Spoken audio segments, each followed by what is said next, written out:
हाँ तो hello friends, मैं आज आप लोग के लिए लेके आ रहा हूँ स्टॉक मार्केट की detail classes free of cost, जिसमें मैं आपको डेली एक वीडियो प्रोवाइड करूंगा मेरे यूट्यूब चैनल पे।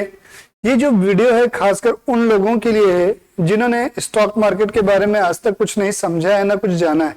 कुल मिला के ये कहा जाए कि ये जो वीडियोज हैं स्टॉक मार्केट के वो बिगिनर्स के लिए, मतलब जो न्यू कमर्स हैं, जो अभी स्टॉक मार्केट में आना चाह रहे हैं, जो ट्रेडिंग करना चाह रहे हैं या ट्रेडिंग नहीं भी करना चाह रहे, जो केवल नॉलेज के लिए सीखना चाह रहे हैं, तो ये वीडियोस उनके लिए अपलोड होंगे, जिसमें मैं आपको स्टॉक मार्केट से रिलेटेड सारे टर्म्स क्लियर करूंगा। मतलब सारे शब्दों के मतलब क्या है, वर्ड्स जो यूज होते हैं जिनके बारे में हमें काफी लोगों को पता नहीं होते।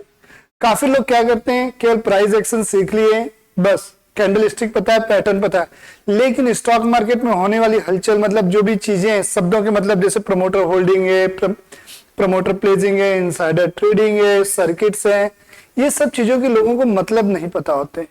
तो सबसे पहले मैं क्या करूंगा, जो इनका थ्योरी पोर्शन है इन वीडियोस में वो थ्योरी पोर्शन क्लियर किया जाएगा, देन मैं आपको उसके प्रैक्टिकल पोर्शन पे लेके आऊंगा। तो प्लीज आप लोग ज्वाइन करें, मेरा YouTube channel prime professional classes के नाम से है, तो जिसमें मैं स्टार्ट कर रहा हूं आज बेसिक से। तो आइए मेरे साथ स्टार्ट करते हैं अपने सफर की आज पहली क्लास से। तो सबसे पहली चीज ये तो लिखा हुआ history of Indian stock exchange. क्या लिखा हुआ, history of Indian stock exchange. लेकिन सबसे पहले मैं स्टॉक एक्सचेंज की हिस्ट्री बताने से पहले आप लोगों को थोड़ा सा स्टॉक एक्सचेंज से पहले आपको कुछ चीजें और क्लियर करता हूं कि ये स्टॉक एक्सचेंज आए कहां से। ठीक है, ये स्टॉक एक्सचेंज कहां से आया उसको थोड़ी देर के लिए स्किप करते हैं। मैं आपको बताता हूं कि ट्रेडिंग कैसे करते थे पहले और आज ट्रेडिंग कैसे होती है, पैसे का जुगाड़ कहां से किया जाता है। तो जो कॉमर्स बैकग्राउंड के स्टूडेंट होंगे उन्होंने कंपनी अकाउंट पढ़ा होगा 12th क्लास में, कंपनी अकाउंट। तो सपोज समझिएगा एक कंपनी होती है बेटा, मान लो ये एक कंपनी है, ठीक है, ये एक कंपनी है एबीसी लिमिटेड, चलो रिलायंस लिमिटेड ले लेते हैं, ठीक है, रिलायंस लिमिटेड एक कंपनी है, ठीक, ये रिलायंस लिमिटेड एक अपनी कंपनी हो गई। अब मान लो स्टार्टिंग समय में इसको बिजनेस करने के लिए क्या चाहिए होगा, पैसा चाहिए। कोई भी कंपनी है उसको बिजनेस करने के लिए क्या चाहिए बेटा, पैसा चाहिए। तो अब बात आती है कि ये पैसे जो है कहां से लाए जाए। क्या बेटा, ये पैसे जो है कहां से लाए जाए। तो पैसों का जुगाड़ करना is the most important thing. तो पैसों का जुगाड़ जो होता है, कोई भी कंपनी जो है, समझिए सबसे पहले कोई भी कंपनी है, ठीक है, वो पैसों का जुगाड़ जो कहां से करती है, अरेंजमेंट ऑफ फंड, अरेंज कहां से करेगी, अरेंजमेंट। उसके पास अलग अलग रिसोर्सेस होते हैं, जैसे सबसे पहले खुद का पैसा, ओन कैपिटल, जितना भी पैसा होता है सबसे पहले कंपनी वो इन्वेस्ट करती है, अपना ओन कैपिटल लगाती है, ओन कैपिटल, ओन कैपिटल लगाएगी, खुद की पूंजी। उसके बाद अगर ये भी सफिशिएंट नहीं पड़ रहा होता है तो वो बैंक्स के पास जाती है, बैंक्स हैं या फाइनेंशियल इंस्टीट्यूशन, एफआईज बोलते हैं, ठीक है, फाइनेंशियल इंस्टीट्यूशंस हैं, ठीक है, इनसे क्या करती है, लोन लेती है, इनसे क्या करती है, लोन लेगी, यहां पर से क्या लेगी, लोन लेगी। अब कंपनी क्या होता है, कोई भी बिजनेस यार स्टार्टिंग में हम कर रहे होते हैं तो खुद के पैसे पे बिजनेसमैन ज्यादा बिलीव नहीं करता, दूसरे के पैसे। बिजनेसमैन कौन है, जो दूसरे के पैसे पे बिजनेस करे, वही बिजनेसमैन है, सच्चा प्योर बिजनेसमैन, ठीक है। तो ये जो लोन लेगी उस पर क्या होता है, कंपनी को हर साल इंटरेस्ट पे करना होगा। लोन के ऊपर लाइबिलिटी आपकी आएगी pay to interest, payment of interest. Liability क्या आएगी, बर्डन क्या आएगा, पेमेंट ऑफ इंटरेस्ट का, payment of interest, interest pay करना पड़ेगा। पेमेंट क्या करना पड़ेगा, इंटरेस्ट का पेमेंट करना पड़ेगा हमें, कंपनी को इंटरेस्ट का पेमेंट करना है। अब कंपनी भी थोड़ी सी कसमकस में रहती है यार, शुरुआती समय है, अगर आप शुरू से ही गली में क्या करेंगे, घंटी बांध लेंगे तो दिक्कत है। तो एक बर्डन हमारे गले में फंसा रहेगा तो यार दिक्कत तो है, मेरे को उसकी पेमेंट करनी, बिजनेस चला नहीं चला, मैं पैसा लाके कहां से दूंगा। तो कंपनी ने जुगाड़ लगाया कि चलो यार हम शेयर इशू करते हैं, शेयर इशू करते हैं। क्या इशू करते हैं, शेयर। यही चीज आपको समझनी है, ये शेयर क्या है, ये क्या इशू करते हैं, बोला उन्होंने शेयर इशू करते हैं हम। अब बात आती है कि ये शेयर्स क्या है। अगर हम बोले मेरा शेयर दे दो यार, जैसे घर में 4 आम आए, 4 लोग हैं, बोले मेरा हिस्सा दो, ये जो हिस्सा है बेटा, ये हिस्सा ही शेयर है। तो कंपनी क्या करती है, अपना हिस्सा बेचती है, किसको, पब्लिक को, फाइनेंशियल इंस्टीट्यूशन है, जो भी और भी है। मैं मान के चलता हूं अभी आपके लिए, आम लोगों को ये क्या करती है, पब्लिक को अपना हिस्सा बेचती है, सेल करती है। तो शेयर में अपना हिस्सा क्या कर रही है कंपनी, अब बेच रही है, शेयर्स भी सेल आउट कर रही है, शेयर इशू। तो यहां पर क्या कर रही है कंपनी, आपको अपनी कंपनी में, आम लोगों को अपनी कंपनी में जस्ट लाइक समझ लो एक पार्टनर बना रही है, एक हिस्सेदार बना रही है। हम वैसे इसको लीगल लैंग्वेज में स्टेक होल्डर यूज करते हैं, हम इसके लिए वर्ड यूज करते हैं स्टेक होल्डर, ठीक है। तो जैसे जैसे लोग, मान लो ये है बेटा, ये एक आदमी है, ऐसे कई लोग रहेंगे, ये सब कंपनी के क्या कर लेंगे, शेयर परचेज कर लेंगे। मेरे और आपके जैसे लोग भी बिजनेसमैन बनना चाहते हैं, बट हमारे पास उतना पैसा नहीं होता कि हम खुद का बिजनेस स्टार्ट करें, इसलिए हम कहीं और नौकरी चालू कर देते हैं, ये छोटे बिजनेस में ही रह जाते हैं। तो हम क्या करते हैं, यार कोई बिजनेस अच्छा चल रहा होगा, हमको लगता है कि यार ये बिजनेस बहुत अच्छा है, ये कंपनी अच्छी, कंपनी पे नहीं देखते, कंपनी के बिजनेस को देखा जाता है हमेशा कि कंपनी का बिजनेस क्या है। तो कंपनी का बिजनेस अगर मुझे पसंद आ रहा है, हाँ यार ये कंपनी अच्छी है, इस पे पैसा लगा देंगे। जैसे अभी आ रहा है एआई का, आर्टिफिशियल इंटेलिजेंस है, इलेक्ट्रिक व्हीकल्स हैं, तो ये सब सेक्टर अभी ग्रो कर रहे हैं, सोलर है, तो ये जो सारी चीजें बेटा, इन पे अभी क्या हो रहा है, ग्रो के चांसेस दिख रहा है। तो मैं ऐसी कंपनी में इन्वेस्ट करने की सोच रहा हूं। तो ऐसी कोई कंपनी मुझे दिखी तो यार मेरे को लगा अभी तो चलो ग्रोथ नहीं, आने वाले समय में ग्रोथ होगी, तो मैं वहां अपने पैसे लगा दूंगा, ठीक है। तो मान लो मैंने 1 लाख रुपए इन्वेस्ट कर दिए, मतलब 1 लाख रुपए के मैंने उससे शेयर्स खरीद लिए, कंपनी को मेरे से कितने रुपए मिल गए, 1 लाख। ऐसे ही मेरे जैसे कई और लोग होंगे जो कंपनी के क्या करेंगे, शेयर्स परचेज करेंगे। तो कंपनी के पास उसके पैसे जुगाड़ हो गए, कंपनी के पास क्या हो गया, पैसे जुगाड़ हो गए, कंपनी खुश कि हाँ भैया चलो मेरे पास मेरे पैसे आ गए। अब कंपनी को इससे क्या फायदा और मुझे इससे क्या फायदा या नुकसान है समझते हैं। कंपनी के पॉइंट ऑफ व्यू से मैं सोचूंगा, सबसे पहले तो कंपनी के लिए फायदा यह है कि कंपनी को पैसे तो मिल गए, अब इन पैसों पे कंपनी को किसी भी प्रकार का कोई ब्याज देने की जरूरत नहीं है। No interest liability, no liability of interest, no liability of interest payment, मतलब ये इंटरेस्ट तो देना ही नहीं, क्योंकि कंपनी ने लोन थोड़ी ले लिया, कंपनी ने अपना एक हिस्सा बेचा है। समझ लो कि आपको बिजनेस में पार्टनर बना लिया है। तो जब कंपनी का बिजनेस बढ़ेगा, बिजनेस ग्रो होगा, तो आपके शेयर के प्राइस भी ग्रो करेंगे। मान के चलते जो आपने 1 लाख शेयर, 1 लाख रुपए इन्वेस्ट किए, शेयर के प्राइस मान के चलता हूं 100 रुपए था, अब कंपनी के शेयर का प्राइस 10% से बढ़ गया, तो अब हो गया 110 रुपए। तो कंपनी का जो शेयर था वो अब हो गया 110 रुपए। कुल मिला के आपको कितने रुपए का हो गया, 1 लाख रुपए आपने इन्वेस्ट किए थे, तो आपका 1 लाख बढ़ के कितना हो गया, 1,10,000 रुपए। मतलब आप अपने पैसे को क्या कर लिए, 10% इंक्रीज कर चुके हो। अब आपके ऊपर डिपेंड करता है कि आप कितना प्रॉफिट कमाना चाहते हो। जब तक आप प्रॉफिट कमाना चाहते हो बने रहो। आपको लगता है यार मेरा पेट भर गया, इतना ठीक है, इससे ज्यादा मेरे को चाहिए नहीं, आप मार्केट में सेल करो और आप निकल जाओ। अब बोलोगे सर मार्केट में सेल करो, तो मतलब जो लोग शेयर नहीं खरीद पाए थे उस रेट पे, उनको लग नहीं रहा था कंपनी का भविष्य अच्छा है, तो ऐसे लोग अब और खरीदने के लिए इंटरेस्ट हैं, तो मार्केट में बायर और सेलर मिलेंगे आपको। कंपनी आपके शेयर नहीं खरीद रही है, यहाँ पर ओपन मार्केट है, सब्जी मंडी है समझ लो एक, तो वहीं पर बायर और सेलर लगे हुए हैं, उन्हीं के बीच में ये सौदे होते हैं।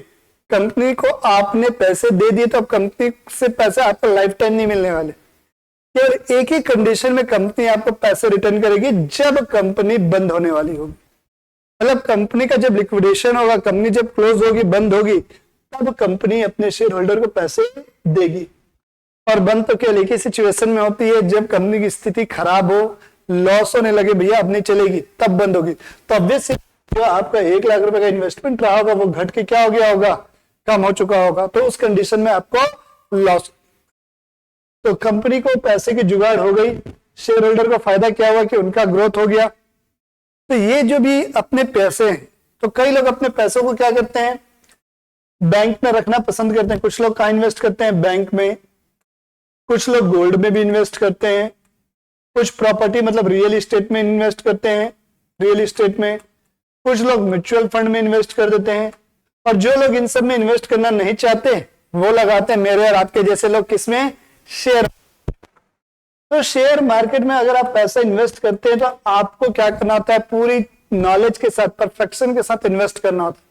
अगर आपको नॉलेज नहीं है, किसी ने बोल दिया टिप आई भैया, न्यूज चैनल देखे, यूट्यूब देखे, चलो भैया ये शेयर परचेज करने के लिए सामने वाला बोल रहा है, आप बाय कर लेते, अपन ने बाय कर लिया और देख रहे थोड़े समय के बाद वो शेयर टूट गया।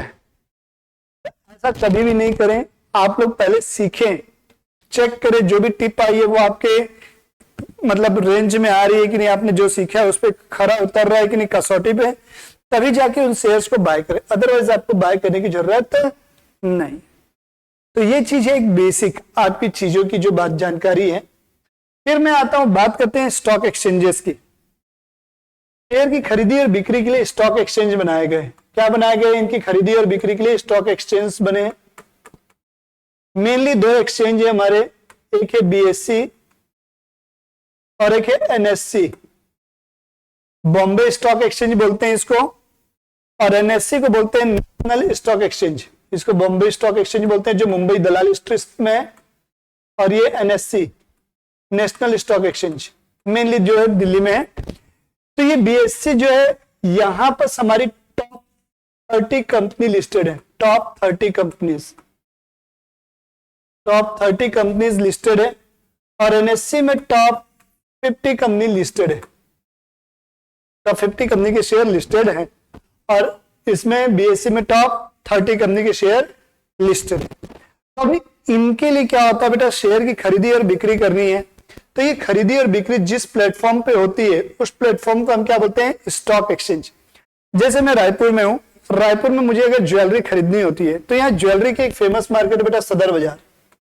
यहाँ अपना फेमस मार्केट क्या है बेटा, सदर बाजार है अपना रायपुर में। तो हम क्या कर सकते हैं बेटा, रायपुर में हम जाएंगे सदर बाजार में, ज्वेलरी खरीदनी है तो, सब्जी खरीदनी है तो अपन जाते हैं जनरली शास्त्री बाजार, यहाँ का फेमस मार्केट है। तो वैसे ही बेटा अगर आपको शेयर वगैरह खरीदने होते हैं तो आप किस पे आते हैं, स्टॉक एक्सचेंज पे आते हैं, एक प्लेटफॉर्म में। तो वही प्लेटफॉर्म होता है बेटा स्टॉक एक्सचेंज। तो यहां पर आपको बायर मिलेंगे और सेलर।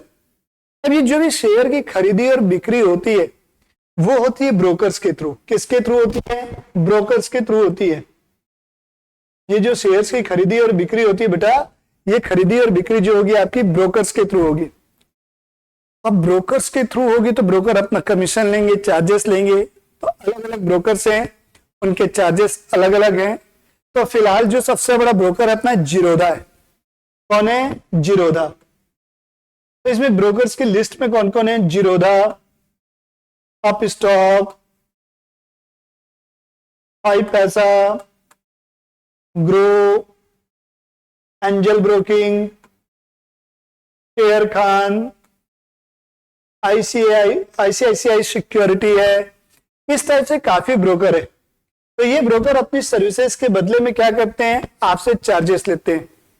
तो जब भी आपको ट्रेडिंग करनी होगी आज के जमाने में, पहले और आज में फर्क क्या है समझिएगा।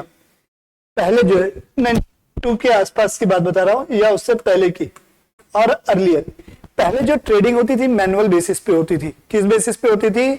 मैनुअल बेसिस पे होती थी। मैनुअल मतलब आपको जो शेयर्स की जो भी डिलीवरी मिलती थी वो फिजिकल होती थी, मतलब आपको वहां फिजिकली प्रेजेंट होना पड़ता था, तब जाके आप वहां से शेयर्स खरीद पाते थे। मान लो अपना जो बीएससी का जो मैंने बताया वो कहाँ है? बीएससी मुंबई में है। कहाँ बेटा? मुंबई में है, मुंबई में। तो ये मुंबई में अपन को शेयर खरीदना है तो ये एक रिंग होती है, पहले इसको क्या बोला जाता है? रिंग बोला जाता था। और मैं बैठा हूं मान लो पूना में, मैं बैठा हूं पूना में। अब मुझे कोई शेयर खरीदने हैं तो मुझे यहां पर आना पड़ता था पुणे से, कहा? मुंबई में। ये रिंग है, यहाँ पर सब देखेंगे आप, यहाँ पर जो काम करने वाले लोग होते थे ऐसे बैठे होते थे, उनको बोला जाता था जॉबर्स, इनको बोला था जॉबर्स। तो यहाँ पर आम पब्लिक को जो भी शेयर खरीदने इन जॉबर से कांटेक्ट करना होता था, वो पेन कॉपी देखना, कभी पेन और डायरी लेके बैठे थे, हाँ भाई ये भाव में इतना शेयर लिख लो, ये भाव में इतना शेयर्स लिख लो। तो उन लोग इस भाव पे शेयर्स आप लोग से क्या करते थे बेटा? परचेज करवाते थे। क्या करवाते थे? शेयर्स परचेज करवाते थे। ठीक है, बेचते थे तो आप परचेज करोगे, तो इनको बोला जाता था जॉबर्स। तो यहां पर आपको फिजिकली प्रेजेंट होना पड़ता था। अगर आप नहीं आ पा रहे तो आपका कोई बंदा आएगा, वो यहां पर क्या करेगा? शेयर्स आपके लिए खरीदेगा। आपका बंदा करने का मतलब आपका ब्रोकर, तो वो आपसे शेयर्स लेके जाएगा। ठीक, और ये शेयर्स की डिलीवरी आपको तुरंत नहीं मिलती थी। आपके शेयर का सर्टिफिकेट जनरेट होने में कम से कम 1 महीने का समय लग जाता था। तब जाके वो फिजिकल फॉर्म में आपके पास शेयर्स आते थे। जो शेयर्स आते थे हम उसको बोलते थे शेयर सर्टिफिकेट। क्या बोलते थे? Share certificate. आइए मैं दिखाता हूं वो शेयर सर्टिफिकेट कैसा दिखता है। तो ये देखिए एक शेयर सर्टिफिकेट मैं आपके सामने रख रहा हूं। ये एक शेयर सर्टिफिकेट है। पहले ये आपको शेयर सर्टिफिकेट मिलते थे, आप देखेंगे आपके दादा परदादा ने इन्वेस्ट किया होगा। जब वो मरने वाले रहते हैं तो उनका संदूक, जब मर जाते हैं तो उनके संदूक में देखते हो अरे बाप रे ये क्या है। तो इस टाइप से आपके सर्टिफिकेट्स निकलते हैं। ये शेयर सर्टिफिकेट बोलते हैं इनको। क्या बोला जाता है? इनको शेयर सर्टिफिकेट बोला जाता है। क्या बोला जाता है इसको? Share certificate. इसमें क्या लिखा है देखिए, associates limited incorporated under the companies act 1956। पहले जो हमारा कंपनीज एक्ट चलता था वो 1956 था। रिगार्ड एज रजिस्टर्ड एड्रेस दिया हुआ है share certificate. This is to certify that the person named in the certificate is are the registered holder of the within mentioned shares. तो यहाँ लिखा हुआ है कि जो आदमी, मैंने खरीदा है तो मेरा नाम यहाँ लिखा रहेगा कि पुष्कर जैन ने फलाना कंपनी के, मान लो मैंने रिलायंस के शेयर खरीदे तो यहाँ लिखा है रिलायंस लिमिटेड के इतने शेयर्स लिखा है, shares bearing the distinctive number. मान लो 500 शेयर है तो यहाँ उनकी संख्या रखी रहेगी कि यहाँ पर उसके पास 500 शेयर है। Here in specified in the company subject to the memorandum and ये पूरी चीजें उसकी दिया है। जैसे यहाँ पर लिखा है शेयर की वैल्यू कितनी रुपए लिखा हुआ है, 1 रुपए, अमाउंट पेड अप पर शेयर 1 रुपए, और यहाँ पर पूरी उसकी जानकारी रहेगी। तो इस प्रकार से ऐसे सर्टिफिकेट पहले हमें मिला करते थे। अब ऐसे सर्टिफिकेट मुझे मिला करते थे पहले, तो ये सारी चीजों को जनरेट होने 20 दिन 30 दिन का समय लगता था, एक लंबी प्रोसेस थी। अब इन सर्टिफिकेट को संभाल के रखना भी एक जवाबदारी थी मेरी। क्या थी? शेयर सर्टिफिकेट को संभाल के रखना भी मेरी एक जवाबदारी थी। कि इनकी वजह से क्या होता था, मुझे काफी हो सकता है ये चोरी हो जाए, फट जाए, और स्टोर कर करके मैं कहाँ रखूंगा, बहुत दिक्कतें आती थी। इसमें टाइम काफी लगता था, इसलिए धीरे धीरे चीजें चेंजेस हुई। अब ये क्या हो गया, पूरा का पूरा डिजिटलाइज्ड हो गया। मतलब आपको जो भी शेयर खरीदने सीधा आपके अकाउंट में ऐड हो जाएंगे एक एंट्री के थ्रू। आपको ये सब डिलीवरी लेने ये सब का कोई चक्कर अब है ही नहीं। खरीदो बेचो तुरंत, काम इजी हो गया। पहले ये सब काम बहुत टफ था। जाओ अपने ब्रोकर को बोलो खरीदो। आज आप अपने मोबाइल में किसी भी ब्रोकर का ऐप डाउनलोड करो, आप तुरंत मजे से क्या करो, शेयर खरीदो और बेचो। ये चीजें हैं बेटा। अब मैं आपको एक क्लिप दिखा रहा हूं जिसमें आप